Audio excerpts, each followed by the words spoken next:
தாவைக்க என்பது தூய ஆட்சியை கொடுப்போம் என தேர்தல் நேரத்தில் பொய் பிரச்சாரம் செய்து மக்களை ஏமாற்றி ஆட்சியில் அமர்ந்தவுடன் கேடுகட்டத்தனமான ஒரு குதிரை பேர அரசியலுக்கு தாவேக வழிவகுத்துள்ளது. அமைச்சர் பதவி என்கின்ற ஆசையை கழக சட்டமன்ற உறுப்பினர்களுக்கு மறைமுகமாக எடுத்து கூறி அதிமுகவை பலகீனப்படுத்துகின்ற செயலில் தமிழக முதலமைச்சர்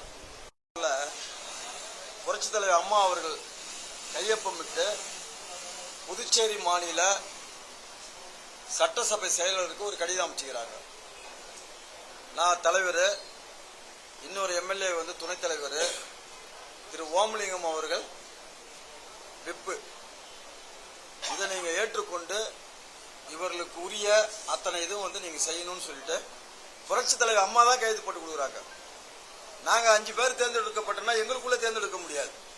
இது சட்ட விதி, சட்டமன்ற நடத்த விதி தெளிவா இருக்குது. ஆனால் தமிழகத்துடைய சபாநாயகர் அவர்கள் வேண்டுமென்றே அதில் குழப்பம் ஏற்படுத்தி சட்டமன்ற நடத்தை விதிகளுக்கு புறம்பாக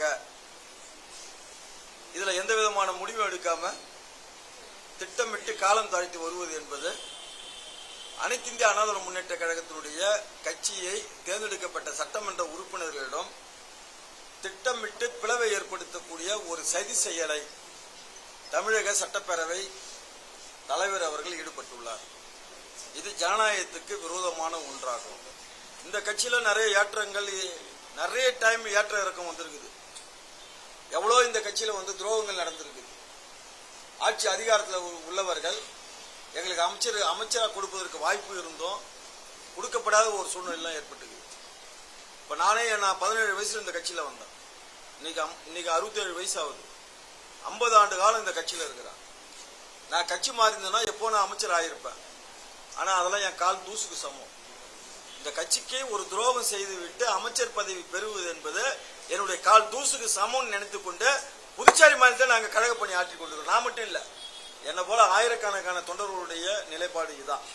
ஆனா தமிழ்நாட்டில் ஒரு முறை ஆட்சி இருக்கிறீங்க, மறுமுறை இல்ல, மறுபடியும் தேர்தல் வருது, உங்களுக்கு எதிர்கட்சியா செயல்படணும்னு சொல்லிட்டு மக்கள் உங்களுக்கு தீர்ப்பளிக்கிறாங்க.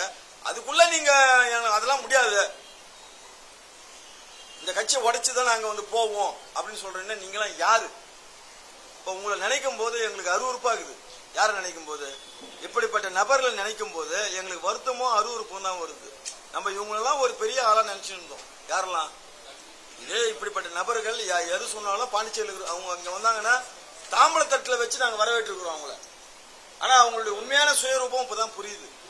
அப்போ இந்த இயக்கத்தின் பேர்ல விசுவாசம், நன்றி, இந்த விசுவாசத்தில் இருக்கக்கூடிய கட்டுப்பாடுகள், இந்த இயக்கத்தை காவந்து போடணுன்ற எண்ணம் உங்களுக்கு இல்ல. இந்த இயக்கத்தை வச்சுன்னு ஒரு பிசினஸ் நடத்துறீங்க எல்லாம். அப்ப நீங்க இருக்கும்போது நாங்க தான் பெரிய ஆள், நாங்க தான் எம்எல்ஏ, நாங்க தான் அது அப்படின்றீங்க. உங்களுக்கு எல்லாம் லட்சக்கணக்கான தொண்டர்களும் கூட இருக்கிறோம். ஆனா உங்களுடைய உண்மையில சுயரூபம் என்ன? தேர்தல் முடிஞ்ச உடனே இந்த கட்சியை பலி கொடுத்துட்டு உடைச்சிட்டு இந்த கட்சியை அவமதிச்ச ஒரு இந்த நபருடைய அரசுக்கு நீங்க ஆதரவு கொடுக்குறீங்க.